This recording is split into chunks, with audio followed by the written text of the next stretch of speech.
ఛానల్కి స్వాగతం. మనం ఈరోజు రొయ్యల పకోడా చేసుకునే విధానం చూద్దాం. 1/4 కేజీ రొయ్యలు శుభ్రంగా ఒలుచుకొని కడుక్కొని పెట్టుకున్నాను. అందులోకి మిరప్పొడి ఒక 2 స్పూన్లు, పసుపు కొంచెం. ఈ రొయ్యల పకోడా చాలా బాగుంటుంది, చేసి చూడండి. సాల్ట్ వేసుకొని కలుపుకోవాలి. ముందు పసుపు, మిరప్పొడి, ఉప్పు కలుపుకోవాలి. ఇప్పుడు అవి బాగా కలిపాక ఇందులోకి మళ్ళీ మనము మిరియాల పొడి ఒక 1/2 స్పూను,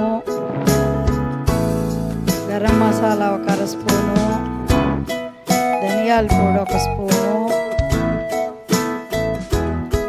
అల్లం తెల్లగడ్డ పేస్ట్ 1 స్పూను వేసుకొని మళ్ళీ కలుపుకుందాము. ఇవి కొంచెం బాగా కలిసాక, బాగా కలిపాక ఇప్పుడు కొద్దిగా ఫుడ్ కలర్ వేసుకున్నాను. ఇది బాగా కలిపాక ఒక 2 స్పూన్లు కార్న్ఫ్లోరు వేసుకొని కలుపుకోవాలి. నిమ్మకాయ కూడా కొద్దిగా పిండుకుందాము. ఒక 2 స్పూన్లు నిమ్మరసము వేసాను. ఇవంతా బాగా కలుపుకోవాలి. ఆ రొయ్యల చెమ్మంతా దానికి సరిపోద్ది. ఒక్క చిటుకు నీళ్లు కావాలంటే చిలకరించుకోండి.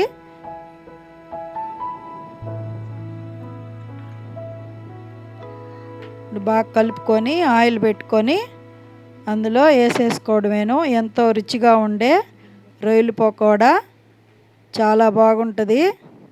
పిల్లలు భలే తినేస్తారు. రొయ్యలు తిననన్న వాళ్ళు కూడా తినేస్తారు ఇలా చేసుకుంటే. పప్పులుసు, మామూలుగా సాంబారు అలాంటివి చేసుకున్నప్పుడు ఇలాగా చేసుకోండి. చాలా బాగుంటుంది నంచుకోవడానికి. ఇప్పుడు నూనెలో వేసుకొని తీసేసుకుందాము. చూడండి, నోరు ఊరుతుంది చూడంగానే. మనం ఫుడ్ కలర్ వేసాం కాబట్టి కలర్ ఎర్రగా వచ్చింది. మీరు అవసరం వద్దనుకుంటే వేసుకోబడలేదు. నేను వేసాను కొంచెము. ఇప్పుడు అన్నీ ఇందులో వేసుకొని వేయించుకొని తీసుకుంటున్నాను.